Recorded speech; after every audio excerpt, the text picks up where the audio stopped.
Hey everyone, welcome back to Apollo Art Analysis. In today's episode, we're going to be studying a piece by the AI generative artist known as Marco, and in today's episode, we're going to be exploring the nostalgic symbolism of stuffed animals. We're also going to be studying the Dreamcore aesthetic, so let's just jump right into it. So whenever you first see this work, your eyes likely can be drawn by this endless series and pile of stuffed animals. They reach far into the distance. Our setting is no doubt an old arcade. We'll talk a bit more about both of those symbols in just a few seconds, but of course, we found ourselves, this place is trash. It's hard to say exactly what has happened here, but it lays in absolute ruin. Of course, our view stands at the kind of beginning, or say the end of a hallway, if you will, and we see what is reminiscent of a one-point perspective, right? All going towards a single vanishing point. We are a little off center here, but of course we are quite close. So the work is actually a little symmetrical as well, right? That vertical center axis, it is not quite perfectly mirrored, but there is a overall symmetrical layout to the composition that is going to be pretty important. That gives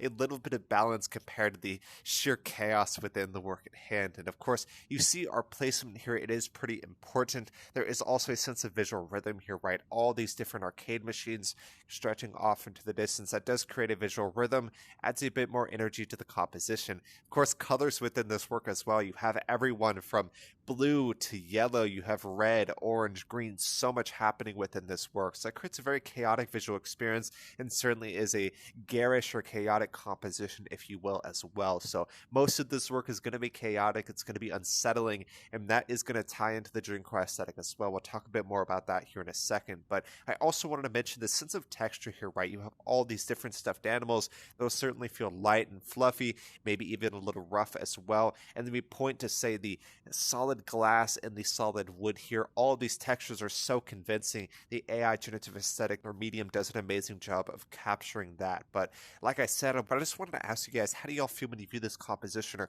what is coming to mind when you're first viewing this work? Of course, like I said, the setting of this work is an old arcade. It is what we would refer to as the retro or the retrograde. This could be going back to late 70s, early 80s. We see much more mechanical machines, not necessarily as digital, but regardless, this is an arcade, and the arcade is a great symbol for youth and childhood, but that is not exclusive, right? It also goes to, say, young adults or anyone who likes to play games. Especially in the 70s, 80s, 90s, and beyond, arcades were very popular for people of all ages. I think that's incredibly important here. But with that symbolism comes this sense of nostalgia, this sheer vault of memories that these places hold.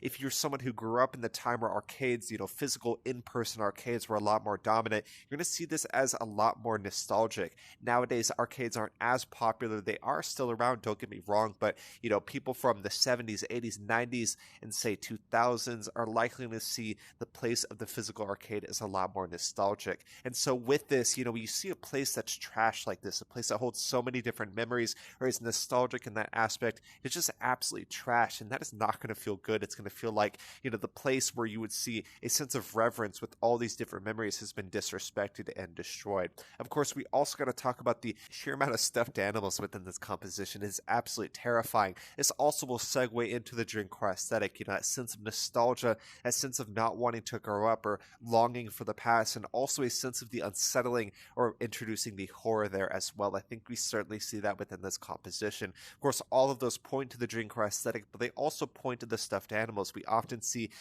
dolls or stuffed animals used in different horror movies, especially over the past 20 years. And so the stuffed animal can be seen as unsettling. It can also be seen as a sense of nostalgia or a sense of lost childhood. And of course, eventually people let go of their stuffed animals. So you can see this as, say, a graveyard of memories, if you will. And the original artist actually created a very similar work. I'm going to bring that in real quick. We talked about some similar scenes. Let's see what we can explore and connect the original work today.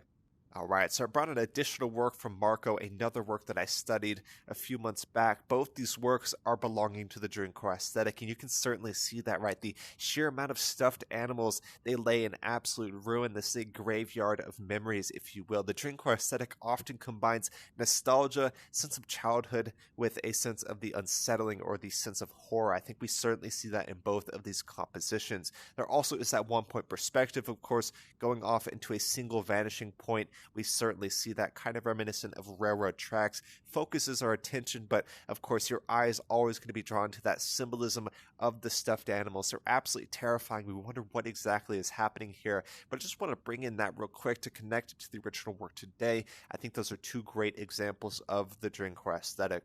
So, like I said, these stuffed animals have been forgotten.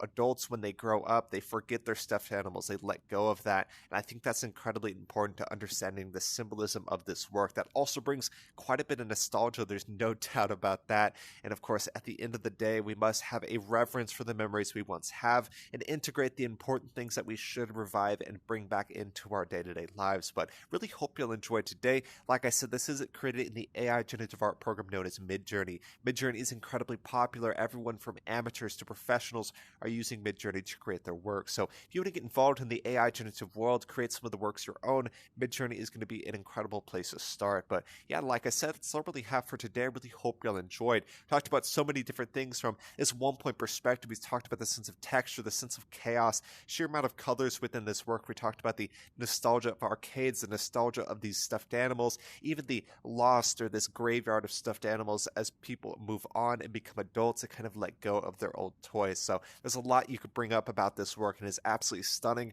Once again, an amazing example of the Dreamcore aesthetic. But like I said, that's really all I have for today. Really hope y'all enjoyed. If y'all did, go check out the original artist, Marco.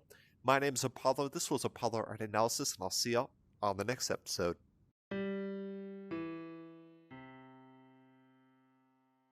We hope you enjoyed today's episode. If you'd like to support our work directly, please check out our Apollo community tokens. Apollo Art Exchange is an ecosystem of art appreciation which elevates artists each and every day. Thanks for listening.